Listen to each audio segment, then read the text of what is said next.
Silahkan, Carol memulai dengan doa pembuka. Temannya diajak. Mari teman-teman kita berdoa bersama-sama. Ya Tuhan, semoga Zoom pada kali ini bisa berjalan dengan lancar. Amin. Bapa kami yang ada di surga, dimuliakanlah namamu, datanglah kerajaanmu, Jadilah kehendak-Mu jadilah kehendak-Mu di bumi atas bumi seperti dalam surga. Berilah kami rezeki pada hari ini, dan ampunilah kesalahan kami, seperti kami mengampuni yang bersalah kepada kami. Dan Amin. janganlah masukkan kami dalam pencobaan, tapi bebaskanlah kami dari yang jahat. Amin. Dalam nama Bapa dan Putra dan Roh Kudus. Amin. Oke, terima kasih Carol atas doanya. Ya, teman-teman semuanya, saya harap bahwa kalian itu dalam keadaan yang sehat. Ya, kita berjumpa lagi dalam Zoom karena minggu kemarin saya ada urusan keluarga, maka kita tidak bisa Zoom dan Zoom-nya kita ganti pada sore hari ini ya. Nah, pelajaran yang pertama kita akan belajar pelajaran 8 yaitu tentang Allah menyampaikan 10 firman-Nya sebagai pedoman hidup ya.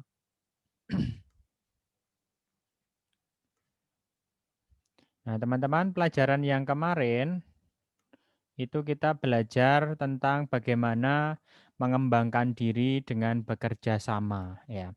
Nah, kalau kita di dalam hidup ini ya itu kadang kan bekerja sama itu merasa ada masalah ya dalam hidup bersama ada masalah, kemudian ada persoalan. Oleh karena itu dibutuhkan adanya aturan ya. Dibutuhkan adanya aturan dan juga pemimpin. Ya, KD 3.3 kita mulai KD yang baru yaitu memahami kesetiaan Allah pada janjinya yang memberikan 10 firman-Nya sebagai pedoman hidup. Ya, tujuannya kalian dapat memahami bahwa Allah memberikan 10 firman melalui Musa sebagai pedoman hidup. Yang kedua, kalian dapat menyatakan kepedulian terhadap peraturan yang ada dalam kehidupan sehari-hari. Yang ketiga, kalian dapat menjelaskan tujuan disusunnya peraturan serta sikap yang dibutuhkan terhadap peraturan itu. Yang keempat, menghafal 10 firman Allah yang menjelaskan maknanya dalam hidup bersama. Tahukah kamu pentingnya peraturan dalam kehidupan sehari-hari? Ya. Nah, manusia itu adalah makhluk sosial yang tidak dapat hidup tanpa orang lain. Ya, itu jelas ya. Kemarin kita sudah pelajari tentang ketika belajar tentang kerjasama. Ya, dari kata socius artinya itu teman yang bahasa Latin. Jadi manusia itu di dalam hidup sehari-hari perlu membutuhkan teman, artinya orang lain. Bahkan manusia itu tidak dapat hidup tanpa orang lain. Manusia berasal pun dari orang lain, yaitu adalah ibu kita. Dalam kehidupan bersama orang lain, manusia saling membantu satu sama lain. Nah, namun tidak jarang ada perbedaan pendapat, perselisihan, dan persoalan bersama. Ini yang terjadi dalam kehidupan bersama. Seorang pemimpin yang dipilih kiranya dapat membantu memecahkan persoalan. Mengingat pemimpin itu tidak selalu ada, misalkan dia tugas kemana atau ada urusan yang lain ya, kerjasama dengan pemimpin lain, maka perlu adanya peraturan untuk hidup bersama ya. Pemimpin dan peraturan berguna untuk hidup manusia demi cita-cita bersama ya.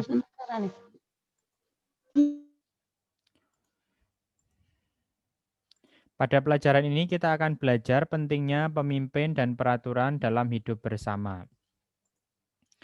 Nah, 10 firman Allah ini menjadi pedoman hidup ya, baik bagi bangsa Israel maupun juga orang Kristiani kita pada zaman ini. Nah, tentu kita belajar nih ya, bagaimana di dalam kehidupan sehari-hari misalkan pentingnya peraturan itu ya. Ada kalau di mana? Di lampu lalu lintas ya. Itu ada apa di sana, Tian?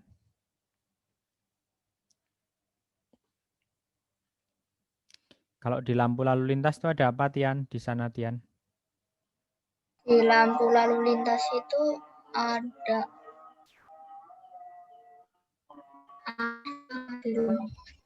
Lampu pengatur jalan, Pak. Ya, baik, Fidela. Ada lampu merah, kuning, hijau ya. Itu fungsinya untuk mengatur supaya orang itu tidak menggunakan kesempatan ya mendahului yang lain. Memang di situ ada Pak Polisi ya, tetapi kan Pak Polisi tidak selalu ada. Nah, itulah fungsinya peraturan ya. Pak Polisi tidak mungkin 24 jam berjaga di situ. Karena kalau sudah malam itu pasti Pak Polisi juga harus kembali pulang ke rumah untuk keluarganya ya. Maka lampu lalu lintas itu yang berguna ya. Tapi kadang-kadang manusia ini kan ngeyel, peraturan juga dilanggar seperti itu ya. Nah, kita akan lihat satu persatu ya dari sini. Sekarang ini ya, mengenal peraturan di sekitar kita. Oke. Nah, yang pertama, di dalam keluarga ya atau di rumah. Kira-kira ada peraturan apa ini ya? Saya mau tanya, Carol. Ada peraturan apa di rumahmu, Carol? Bersih-bersih, Pak. Gimana? Peraturannya gimana? Bersih-bersih itu gimana? Menyapu di dalam ruangan dan di luar, Pak. Oke, biasanya kapan itu kamu lakukan, Carol? Sore, Pak. Sore hari ya? Ya. Iya. Oke, terima kasih. Kemudian saya mau bertanya yang lain lagi. Siapa ya? Raditya Nugroho.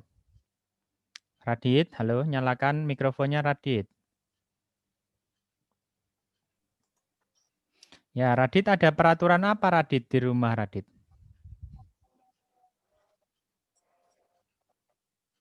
Ada peraturan apa Radit? Belajar. Oke, wajib belajar. Jam berapa kalau diatur untuk belajar Radit? Jam 7. Jam 7 malam ya. Oke, baik. Terima kasih Radit. Oke, sekarang siapa lagi nih? Graciela. Halo Graciela, nyalakan mikrofonnya Grace. Nyalakan dulu supaya kamu bisa ngomong. Nyalakan, sudah? Oke, baik.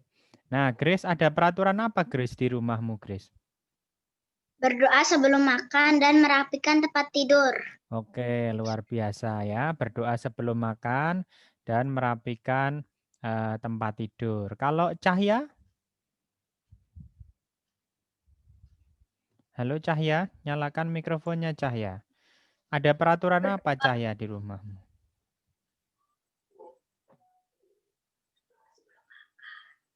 Berdoa sebelum makan dan sebelum tidur. Berdoa sebelum makan dan sebelum tidur. Wah, itu yang bisikin mamanya kayaknya.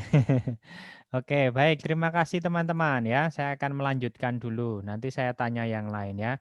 Tetap matikan mikrofon ya, supaya nanti tidak berisik. Jadi nanti kalau teman itu saya tanya, itu baru diaktifkan mikrofonnya ya. Jadi selama mendengarkan dimatikan dulu. Oke. Ini di rumah ya. Di rumah itu misalnya jam belajar mulai jam 6 sore. Kemudian menonton TV sampai pukul jam 9 malam ya, tidak boleh larut malam supaya paginya bisa bersekolah. Ini tentu keadaan normal ya. Sekarang kan agak tidak normal karena adanya koro-koro ini ya, Mister Corona ini ya. Maka nonton TV mungkin kalian bisa lebih dari jam 9 ya. Tapi tetap kalian harus ingat ya bahwa tetap harus belajar daripada menonton TV atau main game ya. Nah, atau menabung setiap hari, misalkan dari uang belanja atau uang beli apa ya kalian kumpulkan, tidak untuk jajan tetapi lebih mau menabung ya, seperti itu. Atau mencuci piring secara bergantian atau sesudah makan. Nah, kalau di rumahnya Pak Dana itu ada peraturan, misalkan pulang sekolah itu tidak boleh menyalakan TV ya, harus makan dulu. Kemudian setelah makan baru tidur siang.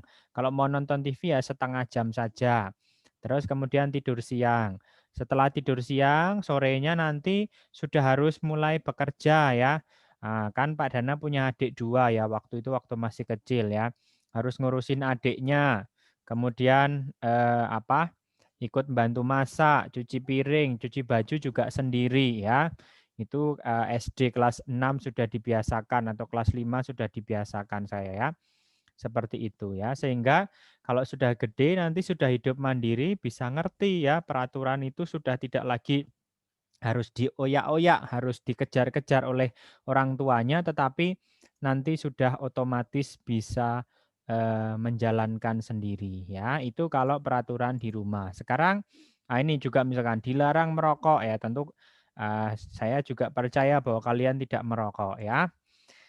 Oke, nah ini di sekolah. Oke, saya sekarang mau bertanya ya. Verto, di sekolah ada peraturan apa, Verto? Nyalakan mikrofonnya, Verto. Tidak boleh ramai saat pelajaran. Oke, tidak boleh rame saat pelajaran. Ya, terima kasih, Verto. Dimatikan, dimatikan lagi. Gendis, halo Gendis. Nyalakan videonya Gendis sama mikrofonnya Gendis. Ada peraturan apa di sekolah, Gendis? Gendis? Halo Gendis, apakah mendengar suara saya? Ada peraturan apa di sekolah, Gendis? Tidak terdengar suaramu, mungkin headsetnya dilepas dulu. Ya, oke. Apa peraturan di sekolah, Gendis? Tidak boleh? Oke, baik. Tidak boleh. Ya, tidak boleh makan dan minum saat pelajaran. Baik, terima kasih. Danen. Danen ada peraturan apa, Danen, di sekolah, Danen?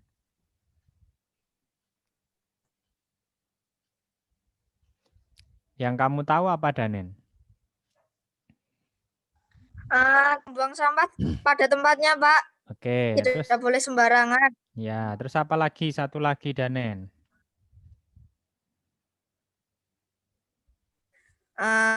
Ya apa ya, sama tidak boleh terlambat ke sekolah.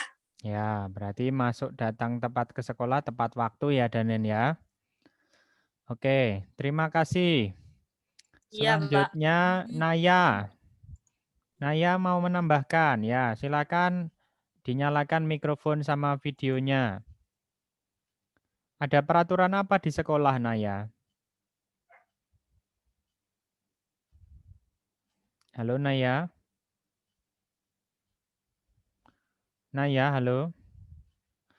Oke, Naya tidak mendengar. Yang lain. Samuel. Samuel, ada peraturan apa Samuel di sekolah, Samuel? Nyalakan mikrofonnya, Samuel. Sekarang duduk.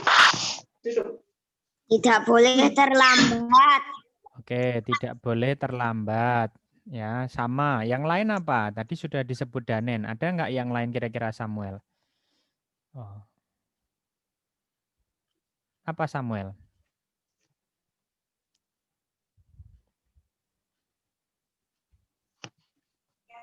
Tidak berisik. Ya, menjaga ketenangan ya. Oke. Naya sudah on.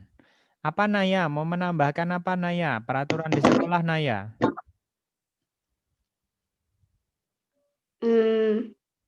Nggak boleh berantem. Nggak boleh berantem.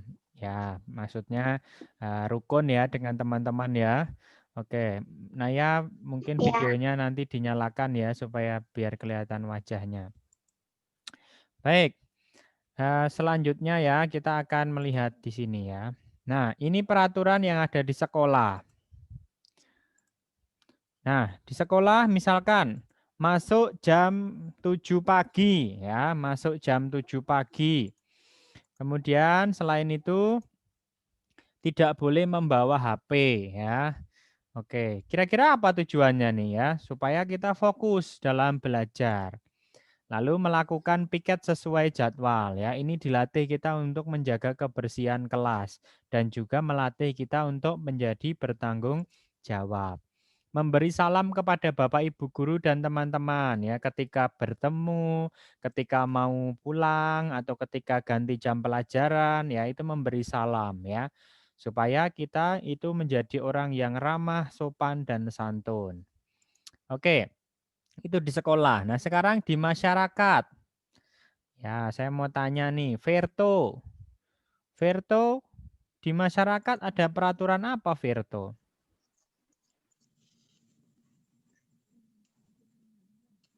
Mengikuti ronda malam. Oke, mengikuti ronda malam. Terima kasih. Devdan. Devdan, di masyarakat ada peraturan apa, Devdan?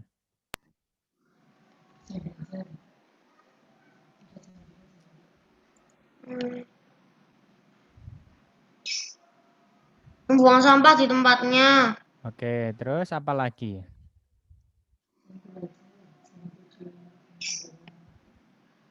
Jam belajar. Jam belajar masyarakat ya.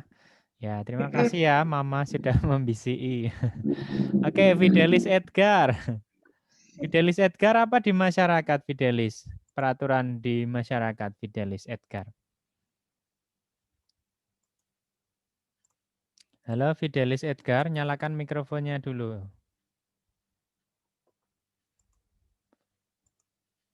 Apa peraturan di masyarakat, Fidelis? Fidelis? Oke, mungkin ada gangguan. Jonathan, Matthew. Ada peraturan apa di sekolah, Matthew?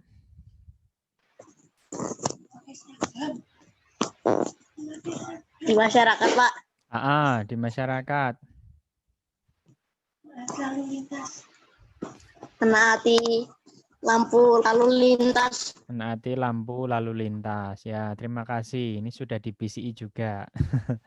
Oke, Joevan. Joevan, mana Joevan? Ayo. Kalau bisa dijawab sendiri ya, biar kita belajar yuk. Ya, kita belajar mandiri sambil mengingat-ingat. Kira-kira apa sih di masyarakat kalau kita melihat peraturan di sekitar kita? Apa, Joevan? Jangan bertamu. Jangan bertamu? Jam bertamu. Oh ya, jam bertamu ya. Atau mungkin lebih tepatnya tamu juga lebih dari 24 jam wajib lapor ketua RT misalkan ya, seperti itu. Baik. Oke, terima kasih teman-teman. Saya lanjutkan ya. Nah, ini di masyarakat contohnya ini, menaati rambu lalu lintas. Kenapa sih kita harus menaati rambu lalu lintas? Ya, supaya kita itu juga memberi kesempatan orang lain yang mau lewat dari sisi yang lain ya. Kalau semuanya ngawur ya, yang ada adalah kecelakaan ya. Maka fungsinya rambu lalu lintas adalah untuk membuat kita menjadi tertib ya, menjadi tertib di jalan raya supaya semua menjadi teratur ya. Tetapi keprihatinan yang ada sekarang adalah bahwa orang-orang itu melanggar lampu lalu lintas. Kalau udah nggak ada Pak Polisi, wah aman-aman, terobos-nerobos. Nah, kayak gitu ya, ujung-ujungnya nggak tahu dari sebelah sana ada truk dor ya, ketabrak akhirnya ya. Nah, dan seperti itu harus kita perhatikan ya. Kalian sejak kecil harus belajar ya untuk mentaati peraturan yang ada di masyarakat ya. Misalkan nih juga nih tamu menginap di kampung atau perumahan harap lapor ketua RT ya, Pak RT. Pak RT lapor, ini saya punya tamu nih, saudara saya datang dari Jakarta ya. Oh, dicek dulu ya, dicek dulu suhunya atau suruh karantina. Nah, nanti membawa virus corona misalkan seperti itu ya. Untuk memudahkan pengecekan ya di masyarakat supaya juga nanti tidak menjadi bahan pembicaraan di masyarakat. Nah, membuang sampah pada tempatnya. Coba bayangkan aja kalau semua orang bebas membuang sampah di jalan. Wah, luar biasa, pasti akan kotor sekali jalanan ya. Itulah fungsinya kita punya tempat sampah ya.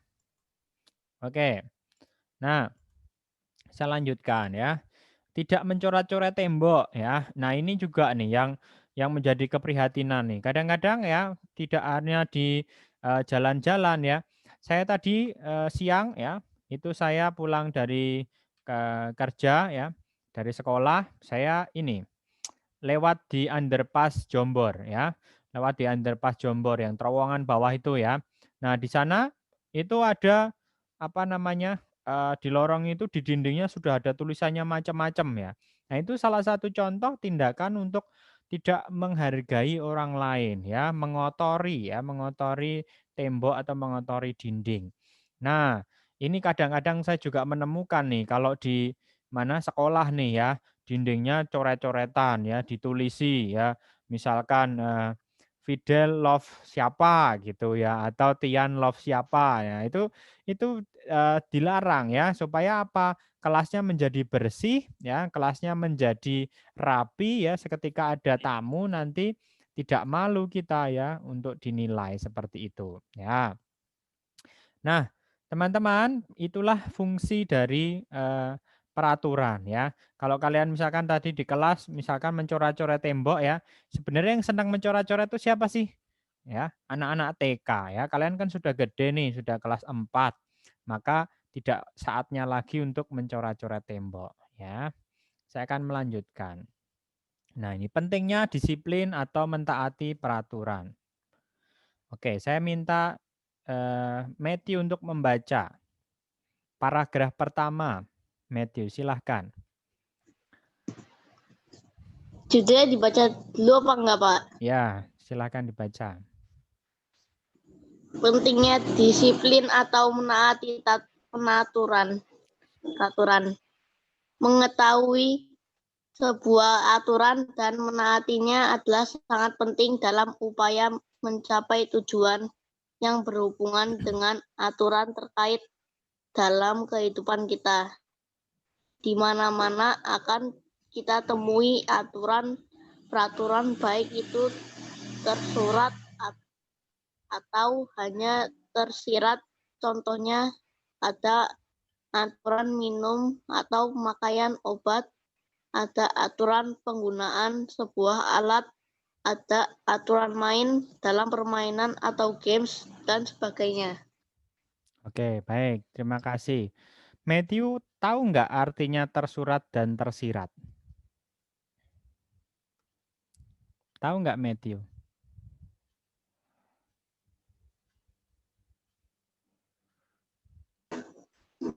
Tahu nggak kira-kira? Jawab aja, tahu atau enggak? Bermain sportif saat main games. Oke, ya. Ya, itu kurang lebih begini. Kalau tersurat itu artinya tertulis ya. Misalkan nih di jalan-jalan ada tulisan P dicoret. Artinya apa, Matthew? Dilarang parkir. Ya, dilarang parkir ya, seperti itu.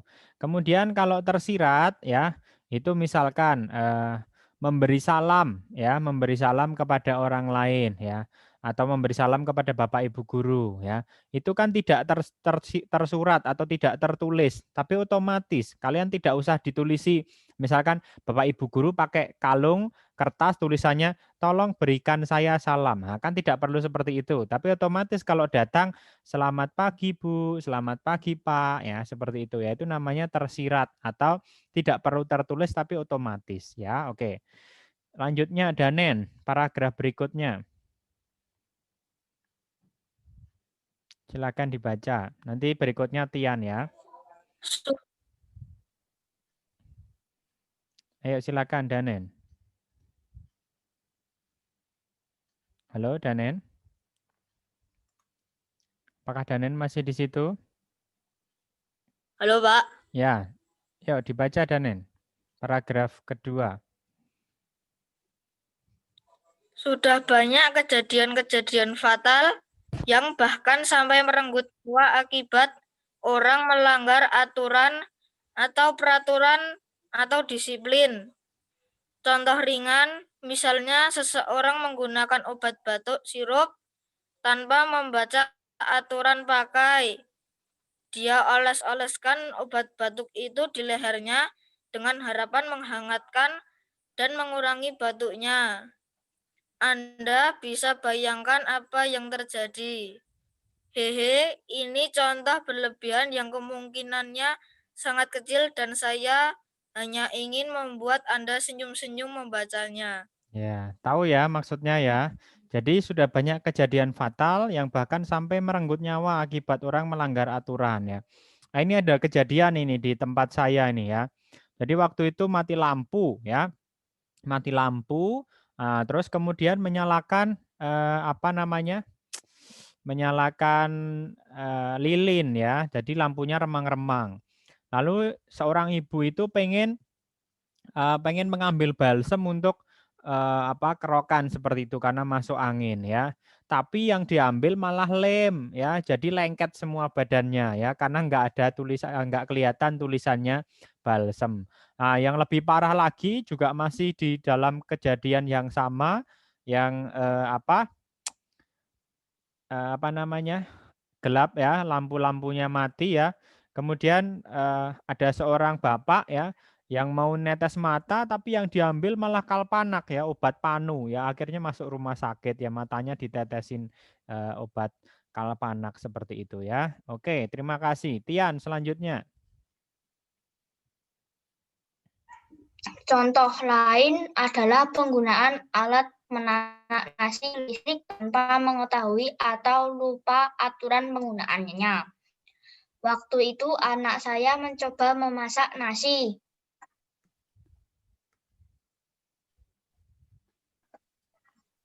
Menggunakan alat tersebut, akan tetapi ia lupa menekan tombol. Alhasil seisi rumah tidak bisa sahur karena nasinya tidak matang. Nah, ini siapa yang pernah mengalami kejadian ini ya? Disuruh masak sama mamanya, masak nasi. Dek, masak nasi ya. Nah, oh ibu sendiri malah yang lupa ya Tian ya. Ya, jadi seperti itu ya. Kadang kalau kita tidak memperhatikan ya aturan-aturan atau instruksi penggunaan sebuah alat jadinya kacau semua ya.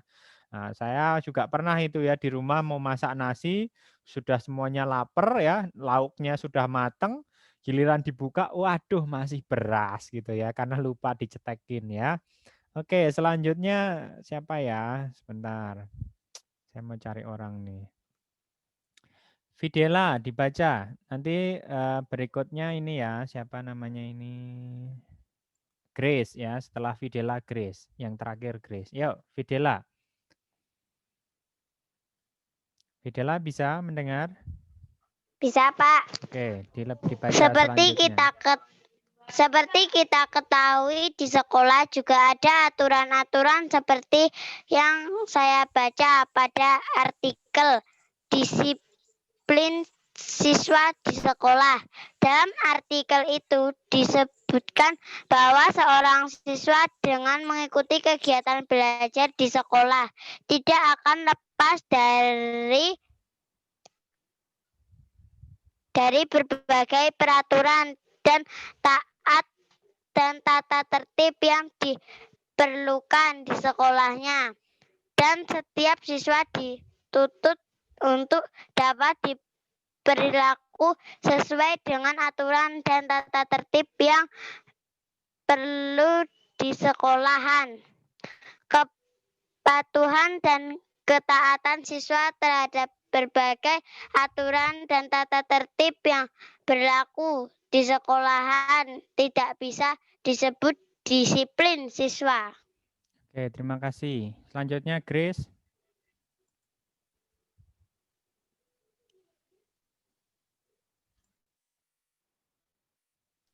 Lanjutkan Grace, paragraf terakhir Grace. Graciela. Ya, Pak. Seperti aturan penggunaan pemakaian obat, misalnya, hal tersebut pasti bertujuan agar penggunaan obat lebih efektif. Bayangkan apabila kita minum obat hanya 1 kali sehari, sedangkan aturannya adalah 3 kali sehari. Demikian juga keberadaan aturan di sekolah pasti memiliki tujuan yang baik. Di antaranya adalah untuk mengefektifkan pencapaian tujuan sekolah. Oleh sebab itu, apabila ada siswa yang sulit mencapai tujuan-tujuan yang telah dicanangkan sekolah dan disepakati bersama, mungkin karena dia tidak disiplin di sekolah. Nah, bagaimana cara dengan Anda? Apakah Anda sudah merasa cukup disiplin di sekolah Anda? Oke, baik ya. Jadi itulah yang kita pelajari ya, bagaimana peraturan itu penting ya. Bukan berarti peraturan, kadang kan ada orang ngomong nih, peraturan itu untuk dilanggar ya. Bukan seperti itu ya. Peraturan itu tujuannya untuk mengatur kehidupan bersama supaya lebih tertib ya, lebih teratur. Kalau orang itu semaunya sendiri, sakarape dhewe, maka orang akan menjadi orang yang egois ya. Nah, saya ini punya anjing ya. Anjing saya itu sudah tak berikan makan 2 tempat ya. Tapi karena yang satunya ini rakus ya, maka selalu merebut yang punya satunya ya. Sehingga kalau saya beri makan anjing saya, pasti saya masukkan kandang yang satunya di luar ya, supaya mereka tidak berebutan lagi ya. Apakah kita mau seperti itu? Kan tidak ya. Manusia itu punya akal budi. Oke ya. Baik, saya lanjutkan supaya hemat waktu ya. Nah, ini pendalamannya, nanti kita lewati saja. Contoh aturan apa saja yang tertulis dalam artikel tersebut? Tadi sudah ya, ada peraturan penggunaan obat, kemudian lalu lintas, di sekolah juga ada ya. Apa tujuan dibuatnya peraturan? Untuk mengatur hidup bersama ya, supaya lebih teratur. Bagaimana cara sekolah mendisiplinkan para siswa ya, dengan membuat aturan-aturan yang ada di sekolah, misalkan jam masuk ya, jam pulang, jam istirahat, seperti itu. Kemudian dari artikel di atas, menurutmu apa pentingnya peraturan dan apa pentingnya mentaati peraturan? Ya, tentunya untuk mengatur kehidupan ini ya, supaya lebih teratur ya, lebih teratur hidupnya seperti itu ya. Oke, teman-teman yang belum merasa suaranya keluar, bisa dilihat di settingan pengaturan mikrofon di situ ya, bisa dilihat untuk mikrofon dan audionya ya. Nah, nanti bisa kita lanjutkan ya. Oke, membaca kitab suci ya. Dari Keluaran bab 20 ayat 1 sampai 17. Ini saya lewati saja karena masih ada satu materi lagi. Sebentar, saya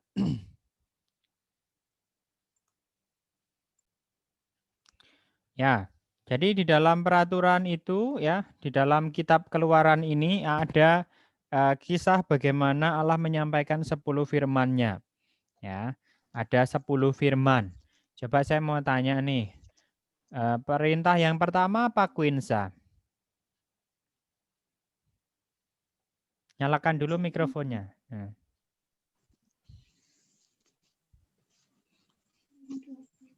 Perintah yang pertama apa Quinsa?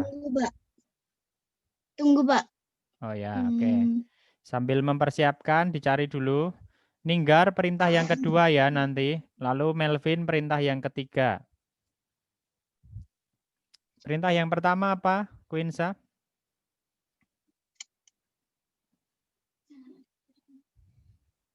Jangan ada padamu Allah lain di hadapanku. Oke ya, akulah Tuhan Allah ya. Jangan ada Allah lain di hadapanku ya, seperti itu. Jangan menyembah berhala. Ya, lalu Ninggar. Perintah yang kedua.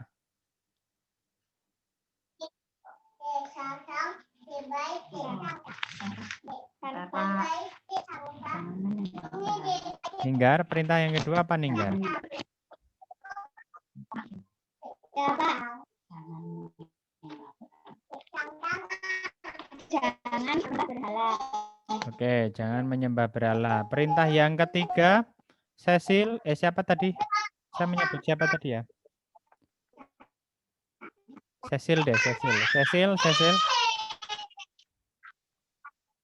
Melvin, Pak. Oh, Melvin, sorry Melvin. Melvin dulu, baru Cecil nanti perintah keempat ya. Melvin. Perintah ketiga apa Melvin? Jangan menyebut nama Tuhan dengan sembarangan. Oke ya, jangan menyebut nama Tuhan dengan sembarangan atau secara tidak hormat. Ya, lalu Cecil, perintah keempat apa Cecil? Cecil, nyalakan mikrofonnya, Cecil.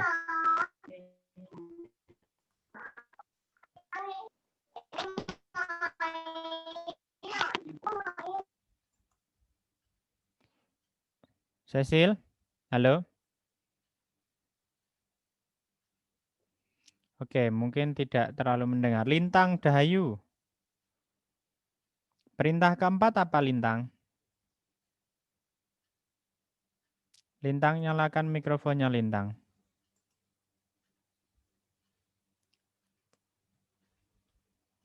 Lintang. Hormatilah ibu bapakmu. Ya, hormatilah ibu bapakmu ya. Ini bisa kita terjemahkan juga dengan hormatilah orang tua ya. Orang tua itu siapa? Bukan hanya bapak ibu ya. Ada kakek nenek, ada kakak juga. Pokoknya orang-orang yang lebih dituakan di atas itu ya. Oke, perintah yang kelima apa? Cecil mau menjawab? Sudah siap? Nyalakan mikrofonnya, Cecil. Halo, Cecil.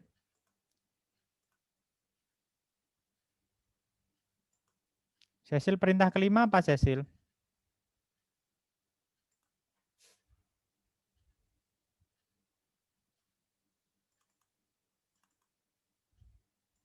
Cecil? Oke, masih belum terdengar suaranya. Ya, sudah? Perintah kelima apa, Cecil? Menyembah kepadanya atau beribadah kepadanya, sebab aku Tuhan Allahmu adalah Allah yang cemburu, yang membalaskan kesalahan bapa kepada anak-anaknya. Ya, Cecil, perintah kelima, Cecil. Keempat. Cecil, perintah kelima. Cecil, perintah kelima. Ya, ini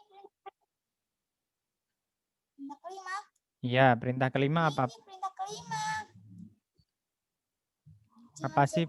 Jangan menyembah kepadanya atau jangan menyembah kepadanya atau beribadah kepadanya, sebab aku Tuhan Allahmu adalah Allah yang cemburu, yang membalaskan kesalahan bapa kepada anak-anaknya, kepada keturunan yang ketiga dan keempat dari orang-orang yang membenci aku. Bukan itu, Cecil ya. Perintah kelima itu apa, teman-teman yang lain? Jangan Membunuh. ya, jangan membunuh ya, Cecil. Jangan membunuh, perintah kelima. Oke, perintah keenam, Danen. Terima kasih, Cecil. Perintah keenam, Danen. Jangan. Ya? Jangan berzinah. Jangan berzinah. Oke, baik. Kemudian perintah ke-7.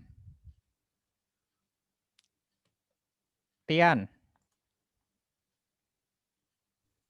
Jangan mencuri. Jangan mencuri. Carol, perintah ke-8. Jangan bersaksi dusta tentang sesamamu. Oke, jangan bersaksi dusta tentang sesamamu. Zefania, perintah ke-9.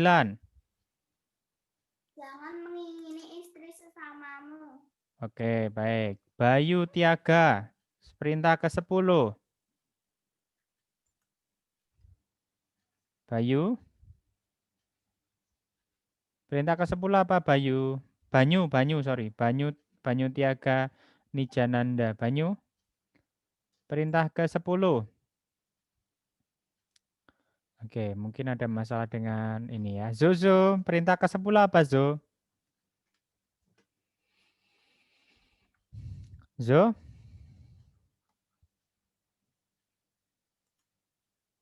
Perintah ke-10 apa? Oke, mungkin ada masalah juga. Arga, perintah ke-10 apa, Arga? Jangan mengingini milik sesamamu secara tidak adil. Oke, baik. Terima kasih semuanya. Oke, saya lanjutkan ya. Dimatikan mikrofonnya. Baik. Mengapa Allah memberikan 10 firman-Nya? Ya, tentu ini adalah sebuah pilihan Allah bahwa orang-orang itu kan ngeyel ya, disuruh mentaati perintah tapi tidak mau ya. Disuruh sabar nunggu Musa turun dari Gunung Sinai untuk menunggu 10 perintahnya, malah yang dibuat adalah patung lembu emas terus akhirnya disembah ya. Maka Allah itu marah. Kemudian tujuan Allah memberikan 10 firman supaya nanti 10 firman itu ketika tidak ada Musa atau ketika tidak ada pemimpin, maka perintah itu tetap dijalankan ya. Kemudian perintah mana saja yang mengatur hubungan Allah dengan manusia dan manusia dengan manusia ya. Teman-teman, dua loh batu ini terbagi menjadi dua ya. Perintah 1 sampai dengan 3 itu mengatur hubungan manusia dengan Allah. Ya, ini dicatat baik-baik ya. Dua loh batu ini ada dua bagian. Yang pertama, perintah 1 sampai 3 itu mengatur hubungan manusia dengan Allah. Sedangkan perintah 4 sampai dengan 10 itu mengatur hubungan manusia dengan manusia. Ya, itu nanti kalau keluar di soal ujian seperti itu ya. Oke, saya lanjutkan. Baik. Bagaimana cara kita mewujudkan 10 perintah Allah dalam kehidupan sehari-hari ya? Tentu ini perintah ini berkaitan dengan kehidupan sehari-hari. Misalkan jangan menyembah berhala.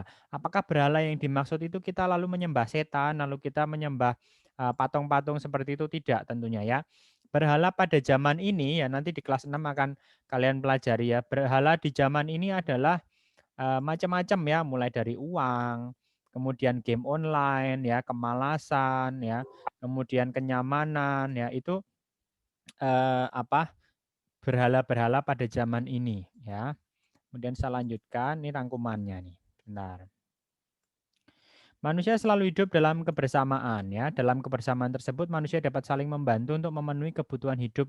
Akan tetapi kebersamaan juga dapat membawa perselisihan. Maka peraturan itu fungsinya di situ. Ya. Pemimpin itulah yang diharapkan dapat menyelesaikan seluruh persoalan dan kebersamaan. Namun, mengingat pemimpin tidak selalu ada dalam kehidupan bersama, maka dibutuhkan sebuah aturan. Keberadaan aturan tersebut dapat menjamin kehidupan bersama berjalan dengan baik apabila hidup bersama dengan baik, kebutuhan setiap orang dapat terpenuhi dengan baik juga. Nah, pemimpin dan aturan berguna untuk hidup bersama sehingga manusia dapat mencapai cita-cita dan tujuan hidupnya. Bangsa Israel menghayati pemimpin dan aturan sebagai wujud pendampingan Allah sehingga bangsa Israel dapat sampai ke tanah terjanji. Oke, demikian sebaiknya orang beriman harus menghayati aturan dan pemimpin sebagai pemberian Allah. Mengingat Israel selalu kurang percaya, Allah mengikat umat Israel dalam perjanjian. Nah ini tolong diingat baik-baik nanti kalau keluar di ujian. 3 janji Allah. Yang pertama, Allah membawa umat Israel keluar dari tanah Mesir dari tempat perbudakan. Yang kedua, Allah mendampingi umat Israel dengan memberi makan dan minum selama perjalanan di padang gurun. Ya, makanannya adalah roti mana, ya, roti yang turun dari surga. Lalu Allah akan melakukan hal seperti di atas sehingga umat Israel tiba di tanah yang dijanjikan, tanah Kanaan, yang dijanjikan oleh Allah kepada Abraham, leluhur Israel, tanah yang subur, ya. Baik.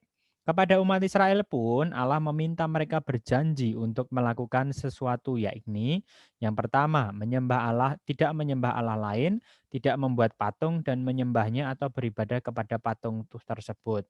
Yang kedua, tidak menyebut nama Allah dengan sembarangan karena Allah adalah kudus. Lalu yang ketiga, menguduskan hari Sabat.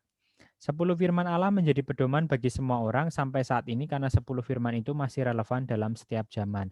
Nah, ini contohnya seperti ini nih, menyebut nama Allah secara sembarangan. Misalkan eh, kita nih misalkan lagi kesandung atau lagi punya masalah, ya Allah, ya Allah, ya Allah, ya Allah. Nah, itu kita menyebut nama Allah dengan tidak sopan ya. Meskipun kita mengandalkan nama Allah tapi tidak harus selalu seperti itu ya. Jadi kita menyebut nama Allah itu harus dengan sopan ya seperti itu. Lalu menguduskan hari Sabat yaitu dengan beribadah pada hari Minggu. Oke, itu yang materi kita yang ini kelas pelajaran 8. Sekarang saya akan share yang pelajaran berapa ya? 9. Oke, sebentar. Saya share pelajaran 9 ya. Ini saya akan share cepat saja supaya tidak terlalu lama. Baik, bangsa Israel memasuki tanah terjanji. Nanti untuk kitab sucinya bisa dibaca sendiri ya. Nah, kemarin kita sebelumnya tadi kita belajar tentang Allah menyampaikan 10 firman. Ini tujuannya, nanti kalian baca sendiri di materi yang sudah saya kirim di Google Classroom. Nah, umat Israel itu sudah bebas dari perbudakan Mesir. Hampir 40 tahun menyusuri padang gurun ya. Jadi selama 40 tahun itu bangsa Israel itu muter-muter terus di padang gurun, nggak nemu-nemu tanah terjanji. Kenapa dibuat seperti itu? Karena bangsa Israel itu ngeyel ya. Bangsa Israel itu susah dikandani ya, susah diatur. Karena bangsa Israel itu tidak setia kepada Allah. Nah, Israel rindu untuk menetap dan bosan menjadi kaum nomaden ya. Nomaden adalah kaum yang selalu berpindah-pindah atau tidak tetap. Mereka dari satu tempat ke tempat yang lain, mereka pindah-pindah dengan cara membuat kemah.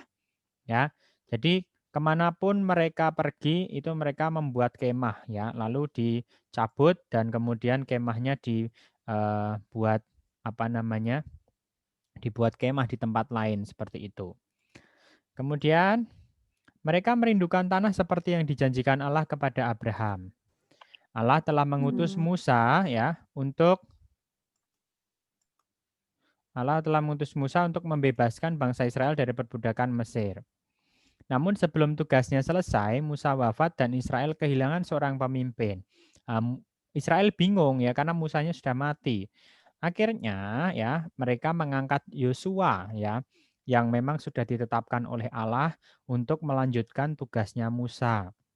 Yosua memimpin bangsa Israel memasuki tanah terjanji menyeberangi sungai Yordan.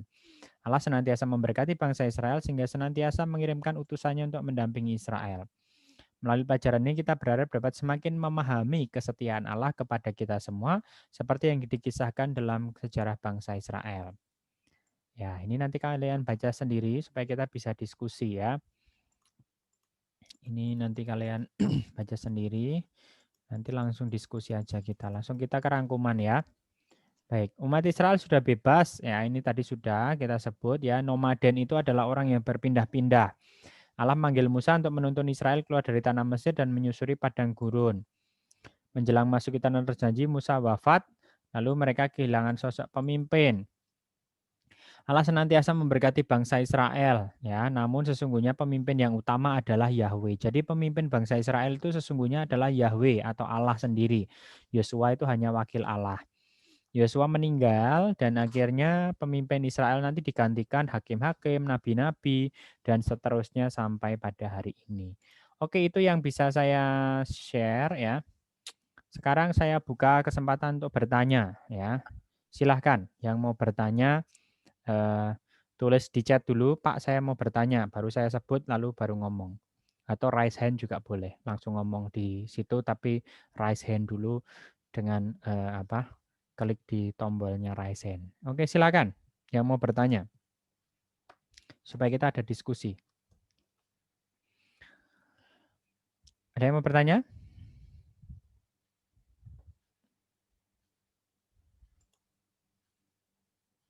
Silakan.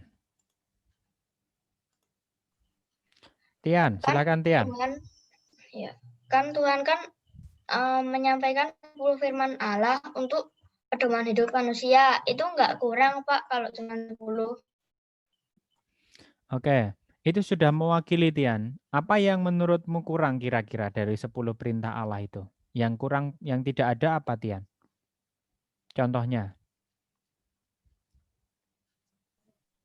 Apa ya, Pak? Apa? Enggak ada, Pak. Nah, iya, itu sudah penuh itu Tian. Meskipun 10-nya perintahnya cuma 10 ya, itu sudah ada di situ. Contoh nih, Tuhan Allah tidak menyuruh mereka jangan korupsi ya. Karena perintah itu sudah ada di dalam perintah keberapa Tian?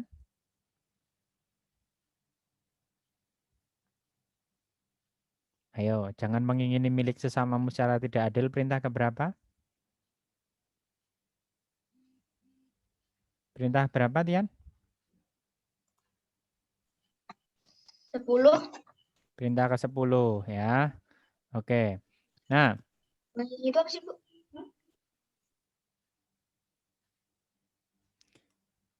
oke, terus juga jangan mencuri ya, di situ juga termasuk di situ ya. Nah, jadi 10 perintah Allah itu sudah mewakili ya Tian ya, di dalam seluruh kehidupan. Misalkan tidak boleh ngeplak ndase wong tua ya, atau tidak boleh memukul kepala orang tua ya. Itu kan sudah masuk dalam perintah keberapa Tian? 4. Nah, jadi semua peraturan yang ada di dalam kehidupan ini ya, itu sudah ada kaitannya dengan peraturan 10 perintah Allah. Oke, begitu ya Tian ya? Iya, Pak. Terima Ya, kasih, Pak. sama-sama. Selanjutnya Samuel mau bertanya? Ya. Silahkan Samuel.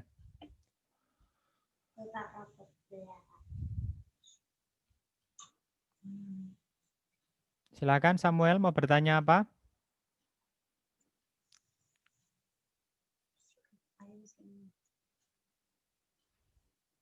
Ayo Samuel. Apa yang mau ditanyakan? Pak, relevan itu apa? Gimana? Relevan itu apa? Oh, relevan ya. Relevan itu berguna ya atau bermanfaat. Misalnya nih apa namanya? Apakah pelajaran ini relevan dengan kehidupan kita sehari-hari? Ya tentu, misalkan oh pelajaran tentang peraturan 10 perintah Allah ini sangat relevan karena apa? Melalui pelajaran ini kita diajarkan untuk menjadi taat aturan ya, menjadi menghormati orang lain ya, kemudian menjadi semakin bisa menghargai orang lain ya. Seperti itu ya, relevan itu bermanfaat atau berguna. Ya, itu sama kurang lebih artinya. Begitu ya Samuel? Cukup? Mau ditanyakan ada yang lain lagi? Pedoman hidup itu apa? Pedoman, ya pedoman itu ya aturan. Ya, pedoman hidup itu juga aturan Samuel. Misalkan nih, pedoman hidup Samuel sekarang tuh siapa? Ya, pedoman hidup Samuel itu misalkan orang tua ya. Tetapi pedoman hidup kita ya itu adalah agama ya, kitab suci ya itu sebagai pedoman hidup kita. Kalau misalkan nih di Alkitab diajarkan untuk saling mengasihi ya, maka di dalam hidup sehari-hari juga kita harus saling mengasihi. Ya, itulah namanya pedoman hidup ya, atau aturan tapi lebih pada sesuatu yang mengantar kita ya, yang menggerakkan kita untuk menjadi lebih baik. Ya, itu yang namanya pedoman hidup ya, siapa Samuel. Jadi kalau Samuel membaca kitab suci ya, itu nanti kitab suci sebagai pedoman hidup. Misalnya nih Samuel membaca tentang kisah orang Samaria yang baik hati. Ya, di sana kan diajarkan bahwa orang Samaria itu meskipun orang asing, tetapi orang Samaria itu mau menolong sesamanya yang tidak dikenal. Nah, nanti di dalam hidup sehari-hari Samuel belajar dari orang Samaria itu mau menolong orang lain, tidak hanya menolong yang orang Kristen, Katolik, tapi mungkin temanmu yang Muslim sedang kesulitan kamu mau menolong. Ya, itu contohnya ya pedoman hidup ya, Samuel. Oke, baik. Terima kasih. Selanjutnya Naya. Naya mau bertanya? Naya sudah raise hand mau bertanya? Naya mau bertanya, Naya? Oke, tidak bertanya. Baik. Melvin tadi juga raise hand mau bertanya? Atau yang lain yang mau bertanya silakan raise hand. Ya Pak, mau bertanya. Oke, silakan Melvin mau bertanya apa? Jangan membuat patung untuk disembah. Maksudnya di mana ya Pak? Padahal ada patung Bunda Maria. Itu termasuk patung juga dan Tuhan Yesus itu. Oke, baik. Terima kasih pertanyaannya. Tentu yang dimaksud dengan patung yang disembah ya, itu bukan seperti patung Tuhan Yesus dan Bunda Maria ya. Patung Yesus dan Bunda Maria itu sebagai prototipe ya atau sebagai gambaran, sebagai ilustrasi kehadiran. Nah, sekarang saya mau tanya, Melvin sudah pernah lihat Bunda Maria belum? Udah pernah tapi lihat di patung. Ya, kan Melvin belum pernah lihat secara langsung kan Bunda Maria?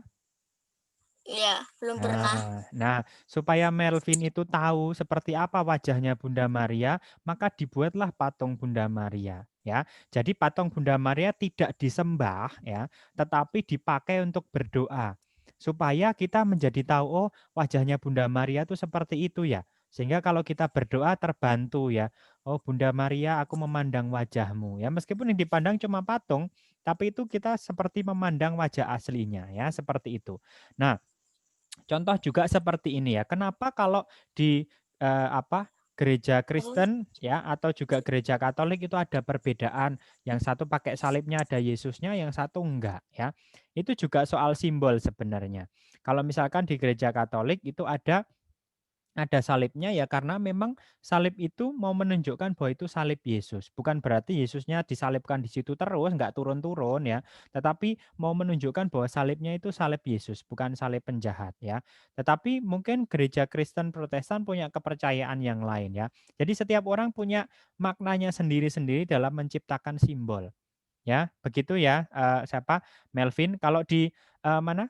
Di lampu lalu lintas ya, apakah Pak Polisi juga terus berjaga di situ ya? Misalkan setiap hari prit prit prit prit, ya nanti nafasnya habis kalau 24 jam berdiri di situ ya. Dia nanti bisa pingsan, tiup peluit terus kan. Nah, maka itulah fungsinya lampu lalu lintas dipasang di situ supaya mengatur, oh merah berhenti, hijau jalan ya, seperti itu. Jadi fungsinya patung beda dengan patung yang zaman dulu orang Israel sembah dengan patung yang zaman sekarang itu ada patung Yesus dan Bunda Maria.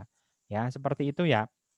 Sama seperti gini. Oh ya, Saya tak kasih contoh satu lagi biar Melvin dan teman-teman jelas ya. Melvin ya. pernah ketemu sama Simbah Buyut enggak? Ya, pernah. Pernah. Ketemu Simbah yang dulu lagi pernah enggak? Simbahnya Simbah Buyut enggak pernah toh?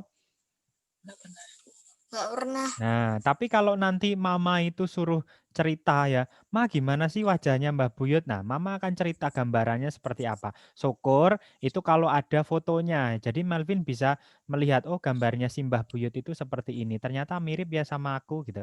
Oh Mbah Buyut Putri dulu mirip sama adik yang di sampingmu itu. Ya, misalkan seperti itu ya Melvin ya. Jadi itu fungsinya patung pada zaman sekarang berbeda dengan patung zaman dahulu. Oke, terima kasih. Selanjutnya tadi Danen sepertinya mau bertanya. Silakan Danen. Makasih, Pak. Ya, Saya juga sama-sama. mau bertanya lagi. Giliran dulu ya. Nanti minggu depan kita lanjutin lagi. Besok Sabtu kita Zoom lagi. Oke. Danen, silakan Danen. Danen, halo? Atau Devdan dulu, terserah. Mau Danen dulu atau Devdan dulu. Pak, Ya. Silakan. Halo? Danen tidak terdengar suaranya, Danen. Devdan dulu. Silakan Devdan. Pak, mengapa kita tidak boleh menyembah patung lain? Maksudnya menyembah patung lain? Ya, kita kan kadang menyembah patungnya Tuhan Yesus. Tapi kita nggak boleh menyembah patung yang lain. Oke. Makasih ya Devdan pertanyaannya. Jadi gini, sekali lagi saya jelaskan bahwa patung Tuhan Yesus itu tidak kita sembah. Ya, jadi salah kalau kita patung Yesus kita gini-gini, enggak, bukan. Ya, patung Yesus itu tidak kita sembah. Ya, patung Yesus hanya sebagai sarana atau sebagai alat untuk berdoa. Ya, kan Devdan belum pernah ketemu Tuhan Yesus toh? Sudah pernah belum ketemu sama Tuhan Yesus, Devdan? Belum pernah toh, Devdan? Apa? Devdan udah pernah lihat wajahnya Tuhan Yesus secara langsung apa belum? Belum, Pak. Ya, Tuhan Yesus kan sudah di surga, maka itulah kenapa ya Tuhan Yesus itu digambarkan dalam sebuah patung supaya menjadi mudah kalau Devdan mau berdoa wajahnya Yesus itu seperti ini. Meskipun kita tidak bertemu Yesus karena Yesus itu hidup 2000 tahun yang lalu, maka kita dibantu dengan adanya patung, adanya gambar ya. Seperti itu ya Devdan. Nah, kalau kita menyembah patung yang lain itu namanya dukun ya, perdukunan itu namanya santet ya. Karena kita menyembah Sedangkan patung Yesus bukan kita sembah, tapi kita pakai untuk berdoa, ya, untuk memberi gambaran, oh Yesus tuh seperti ini, oh Bunda Maria tuh seperti ini, ya. Begitu ya, Devdan. Terima kasih. Danen, silakan. Danen, sudah tersambung Danen? Ya, Pak. Itu Ya. ketika tadi Musa meninggal dan memimpin Israel, ya, Pak. Terus? Itu ketika Musa meninggal dalam memimpin.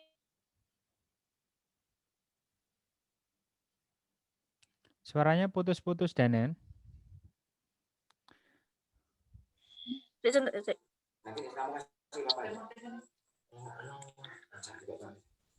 Gimana, Pak, Danen? ketika Musa meninggal dalam memimpin bangsa Israel, terus yang menggantikan Musa dalam memimpin bangsa Israel siapa? Oh ya, makasih ya. Tadi Ya, kan Pak. sudah disebutkan ya di dalam slide yang menggantikan Musa adalah Yosua. Ya, jadi ketika Musa belum meninggal ya itu Yosua dipilih dulu untuk melanjutkan tugasnya. Jadi bangsa Israel itu tidak masuk ke tanah terjanji bersama Musa. Jadi Musa itu meninggal sebelum bangsa Israel masuk ke tanah terjanji. Sedangkan yang masuk ke tanah terjanji untuk menyeberangi Sungai Yordan itu adalah Yosua. Ya. Jadi nanti kalau siapa? Danen melihat setelah kitab Ulangan ya, di situ ada namanya kitab Yosua. Ya, di situ kisah mulai bangsa Israel memasuki tanah terjanji. Begitu ya, Danen? Apakah menjawab, Danen?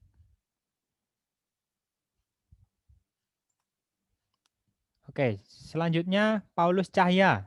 Silakan Paulus Cahya.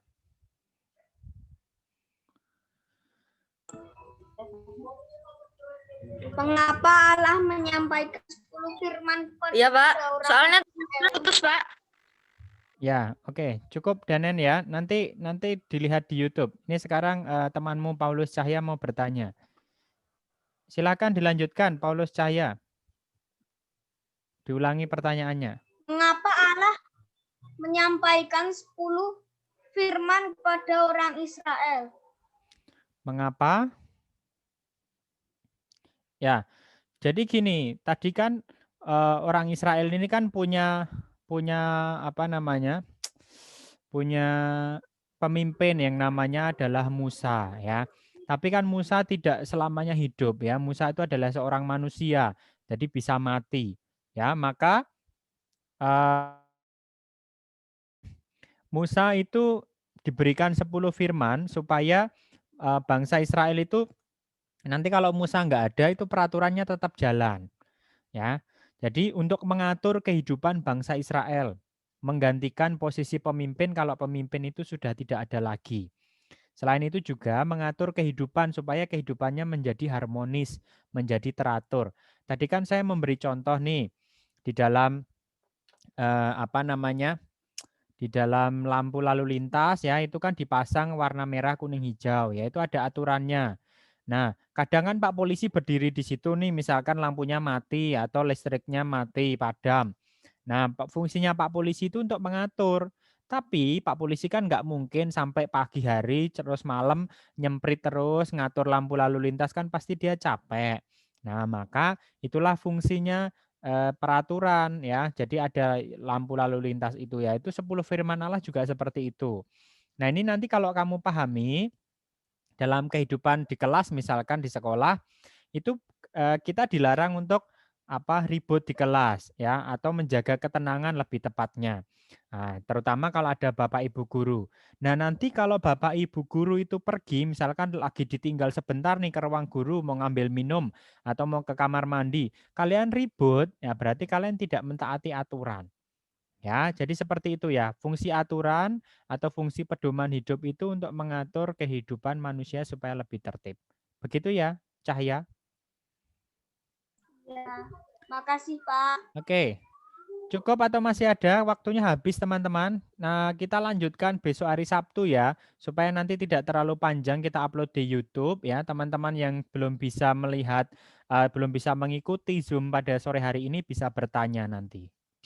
Bisa dilanjutkan untuk minggu depan atau mungkin bertanya di chat YouTube nanti saya akan menjawab. Seperti itu ya teman-teman. Cukup jelas? Ya, sekarang kita akan mengakhiri dengan doa penutup. Nanti jangan pergi dulu, kita akan foto bersama ya. Silahkan Tian untuk memimpin dengan doa penutup. Dalam nama Bapa dan Putra dan Roh Kudus. Amin. Mari kita tutup pertemuan lewat Zoom sore ini, Pak Dana dan teman-teman. Bapak, terima kasih pelajaran agama sore ini sudah berjalan dengan lancar.